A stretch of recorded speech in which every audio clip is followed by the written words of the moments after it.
Mais qu'est-il arrivé à ce sous-marin perdu alors qu'il s'apprêtait à aller visiter l'épave du Titanic? Depuis le début de la semaine, les recherches se multiplient et l'inquiétude grandit pour les 5 passagers qui n'ont plus donné de nouvelles. Ce mercredi, les spécialistes ont dévoilé des images de l'intérieur de l'appareil, ce qui ne devrait pas rassurer sur leur sort.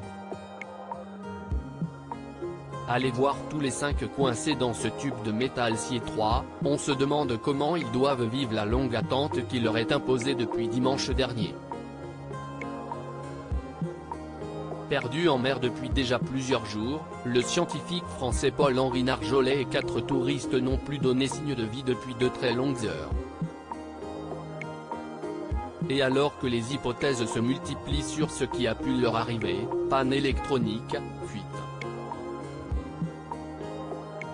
ou même coincé dans le Titanic, on en apprend ce mercredi matin plus sur l'intérieur de l'appareil grâce à nos confrères du Figaro et de Quotidien.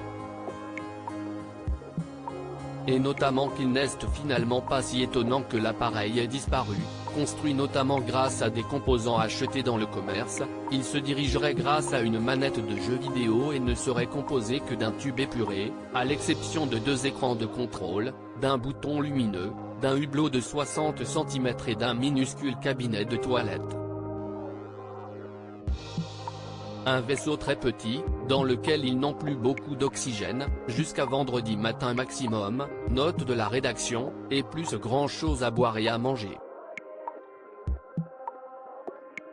Ce qui ne laisse que très peu d'espoir de retrouver les disparus, même si des bruits sous-marins auraient été entendus pendant la nuit par les sonars.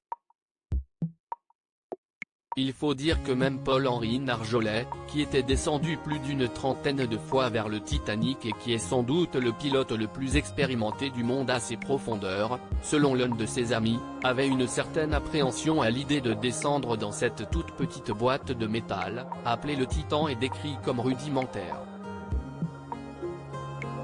Système de guidage par SMS, surtout que celle-ci s'était déjà perdue dans la mer pendant 2h30 pour sa dernière sortie en mer à l'été 2022. Et que le sous-marin n'a jamais été certifié auprès d'une autorité officielle.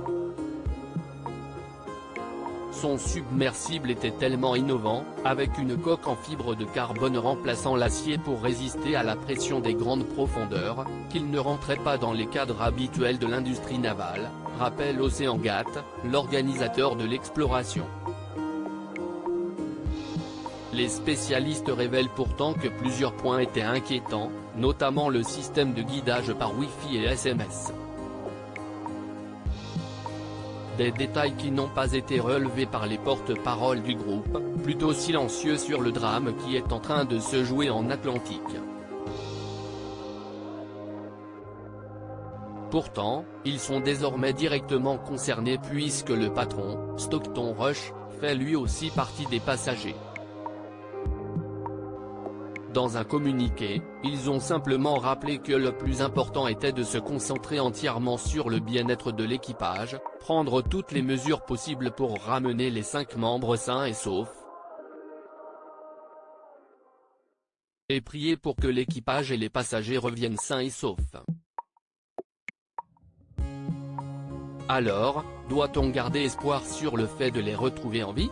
Si les bruits entendus sous l'eau sont plutôt un bon signe, les amis du plongeur français sont unanimes, si quelqu'un peut s'en sortir, si est-il bien lui. Mais attention, même remontés à la surface, les passagers ne seront pas sauvés, la porte ne s'ouvre que de l'extérieur.